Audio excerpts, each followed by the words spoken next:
evening and welcome to this meeting of the Cabinet Subcommittee for Medway Development Company Limited Shareholder Board.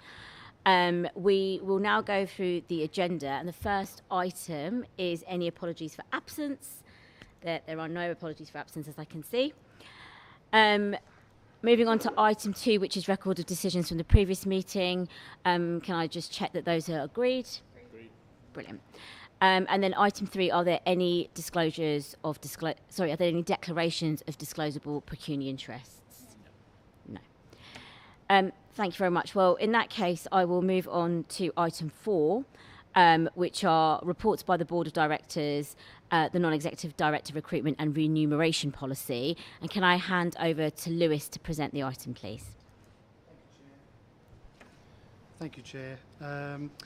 We've provided a report to Appendix A in terms of the Board of Non-Exec Directors. Currently, we have 3 non-exec directors. 2 of them have very strong development backgrounds and local connections. And we also have a 3rd which has strong experience in terms of sales and marketing. But we recognise that we need to bolster the board in terms of finance knowledge and expertise.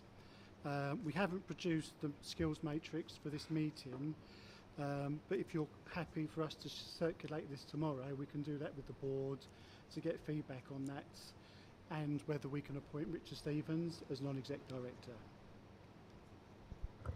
Thank you, Lewis, for bringing that forward. I think, yes, as is set out in the papers, obviously there's been a little bit of confusion just over the presentation of the skills matrix. I do think it's an important part for us to be able to see the sort of the guidelines that you're going to be using in terms of an appointment and how we're going to be taking that forward, particularly given that we still have to recruit the full board. So with that in mind, I know that you've said that you're able to provide us with that. I think, obviously I'll see what other colleagues have to say, but if you're content, we can review that outside of this meeting with delegated powers, and then we can certainly provide that sign off by in a sort of reasonable time frame so that you can proceed. However, I do think it's important that we see that documentation, if that's okay, because I think it is an important part of understanding how we to bring this forward. And just from a personal perspective, appreciate that you've set out some really strong CVs within the report. Going forward, it'd be great to see how we sort of look at some of the diversity of the board as well to get that knowledge set and that skills from across a wider sort of background. I think that would be really important. So keen to sort of see how that's captured as we proceed with this. Do other colleagues have any comments? Thank you. I was just going to say that I, from what I've read in the papers so far, accepting that the skill matrix is still to come, it does seem that there's an appropriate level and relevant experience on the board, which is really good to see, and fully support the addressing the financial skill set need as well. So I think that appointment's really appropriate.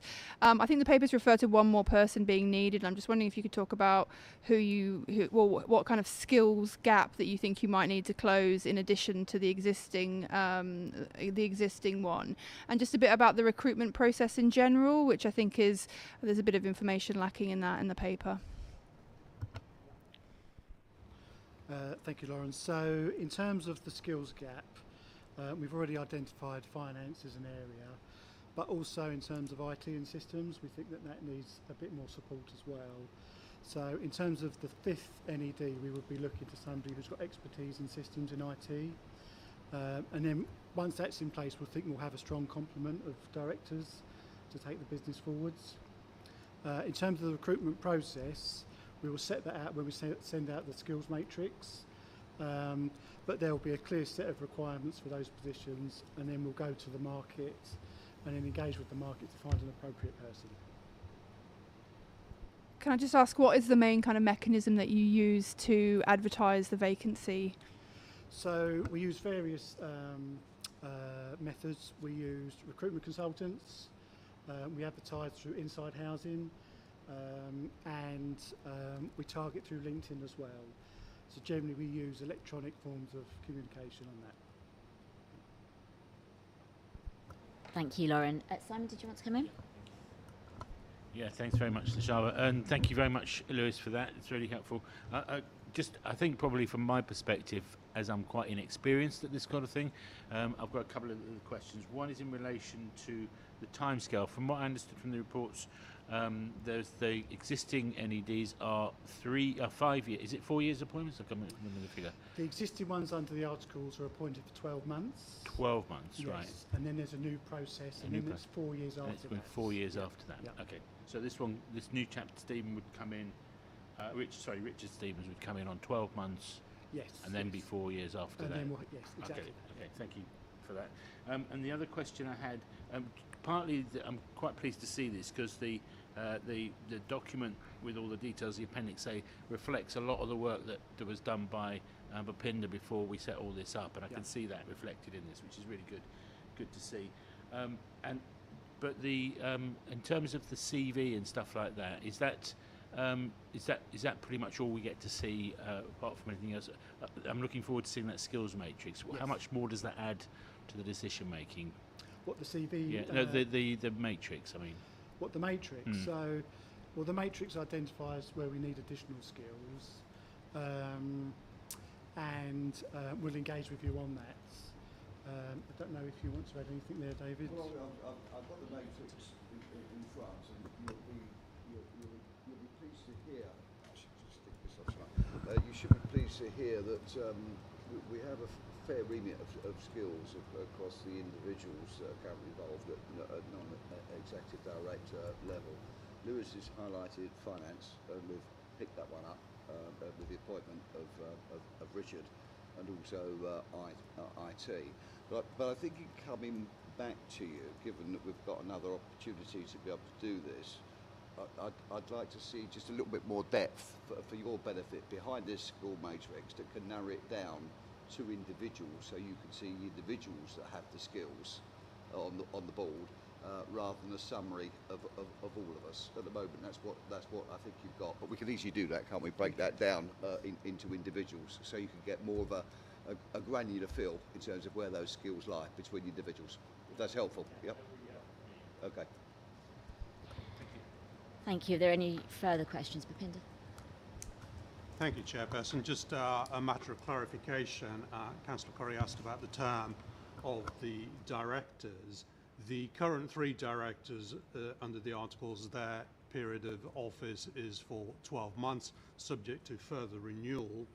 The individual that's been put forward today is the 4th director. If they were to be appointed, they'd be appointed for 4 years because they're not rolled over from the existing membership.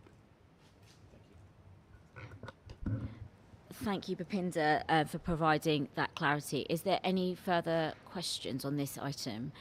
No. So just so that I'm clear, you're going to provide us with an updated skills matrix which provides a little bit more detail, so that's going to go beyond the one that's already been shared, and we will then review that and come back to you through delegated authority outside of this meeting to sign that off. Is that okay with you as well as how you understand it as well? So on that basis, are we happy to agree the report with the proviso that further information will be provided and that final sign-off is conditional to that? Yes. Okay. Thank you. Brilliant. Sorry, Chair, just sorry to be slightly nerdy, just to clarify those. So you've approved the recommendations in paragraph 1.2, 1.3 and 1.11. You have no objections to the nominated 4th director, and the committee approves to grant delegate authority to myself in consultation with yourself and the Chief Operating Officer to approve the skills matrix, and then to also approve a proposed recruitment process. Would you want the 5th nomination of a director to come back here for approval? Yes, I believe that is across the committee. Thank yes, you. please. And thank you for providing that clarity, Bhupinder, in very clear terms. In that case, should we move on to the next item? So, as this item is in closed session, I'm going to suggest that we swap it with item number 6, which is an open session. If others are content with that, then I think the committee is content. So in that case, rather than moving to item 5, which is the business plan, we're going to move to item 6, which is a review of the company's risk register. And again, over to you, please, Lewis. Thank you. Thank you, Chair. So we provided a report and the company's risk register. The risk register is presented to the MDC board at each meeting. It's reviewed regularly, and it reflects really the kind of market challenges that we've encountered. You'll be well aware that we've had difficulties with interest rates increasing, we've had COVID, we've had Brexit, inflation, and all of those risks are contained in this document. We also engage with Phil Watts in terms of the risks register as well, and specific risks are also transferred onto the council's risk register as well.